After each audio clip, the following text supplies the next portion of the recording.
free agency period, trades, and draft. All of it is way past all of us. Almost all the rosters are set. Only some small changes are ahead of us.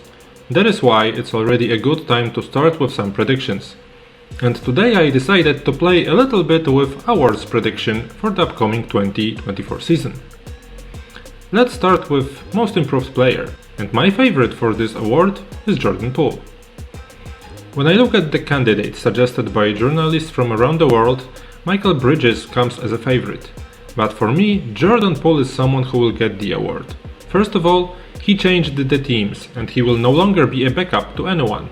He is going to be option number 1 in the Washington Wizards offense. I expect him to be scoring around 25 points per game at least. That would be 5 points progress in comparison to last year. Plus, he is going to be their primary ball handler, although he is not a classic point guard. He is going to average also around 6 to 7 assists per game. His usage statistic is going to be one of the highest in the NBA. His name is also much more popular in comparison to Bridges, because of all the story from last season when he had a beef with Draymond Green at the beginning of last year. And also, Bridges has more players to share the ball with, Poole not that much. Sixth Man of the Year, Chris Paul.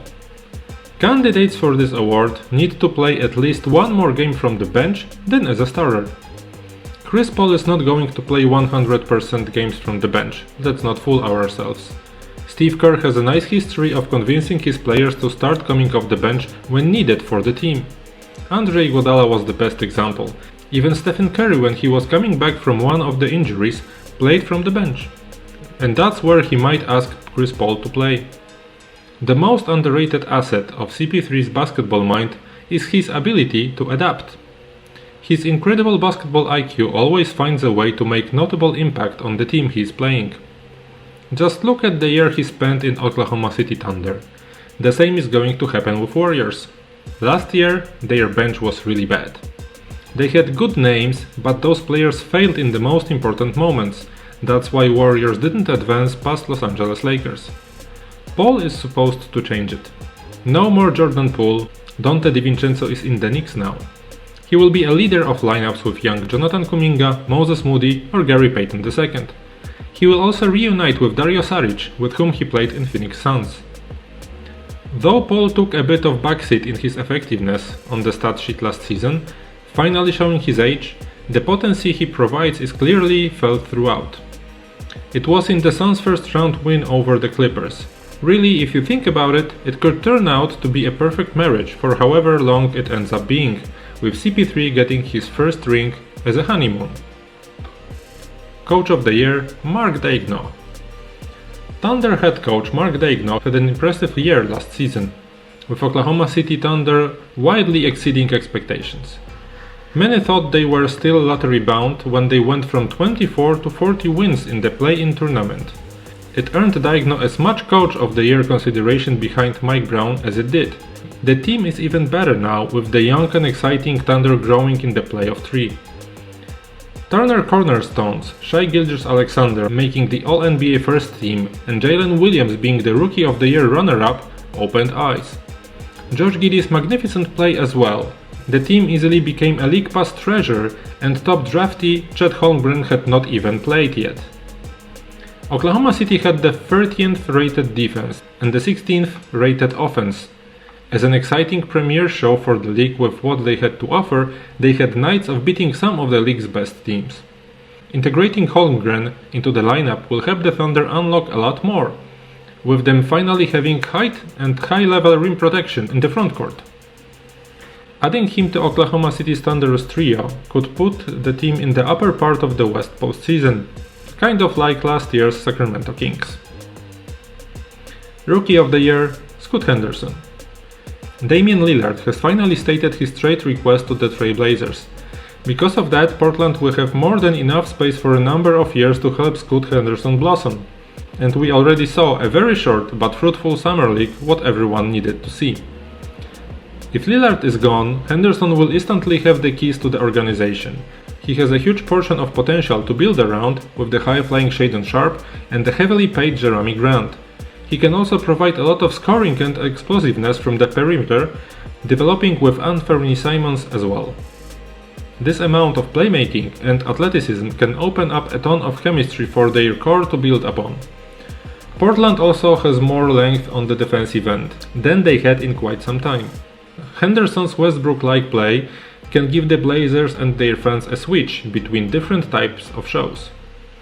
Chet Holmgren is not going to produce such impressive statistics because he's playing with players that will take the ball from him. Victor Wembanyama probably is going to be sidelined a little bit by always cautious Spurs. This gives an opportunity for Henderson to shine and get the award. Defensive Player of the Year, Anthony Davis. NBA likes to start promoting some players via media. This is what happened last year to Joel Embiid and MVP award.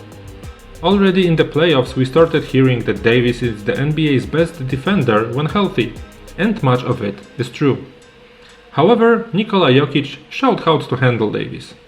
Still, throughout the playoffs Davis averaged 3.1 blocks and 1.4 steals per game.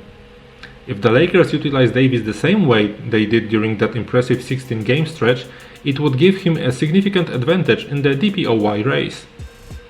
Realistically, he may not maintain the same level of shot blocking at 3 blocks per game, but averaging around 2.5 blocks and 1 to 1.5 steals is entirely feasible.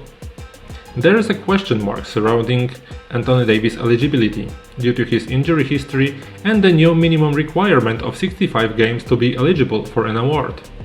However, if Davis can stay healthy and meet the criteria, I firmly believe he has what it takes to win this accolade. MVP Shai Gilgeous-Alexander. I looked through more than 20 websites today when preparing for this video and I never saw Shai Gilgeous-Alexander's name. But for me, he is a clear candidate and favorite for this award. First of all, look at his stats from last season. 31.4 points, 4.8 rebounds, 5.5 assists, 1.6 steals, 1 block and 51% from the field. With those numbers, he would be a clear favorite already last season. The only thing missing was a good team result. Thunder won only 40 games, which disqualified SGA. But now everyone is expecting Thunder to be a better team.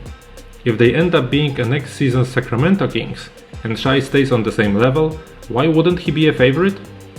He recently had a great World Cup when he led Canada to the 3rd place and was voted to tournament's first team. He was dominant, almost no one could stop him. Only in the semi-finals Serbians had an idea how to do it, and they did. But this type of defense is not seen in the NBA. So if the Thunder are going to win more than 50 games and are going to be top 3 team on the West with SGA as their leader, he is going to be my favorite to win this award. And these are my predictions for awards for the upcoming season. Who do you think is going to win? Let me know in the comments, remember to like the video and subscribe to the channel.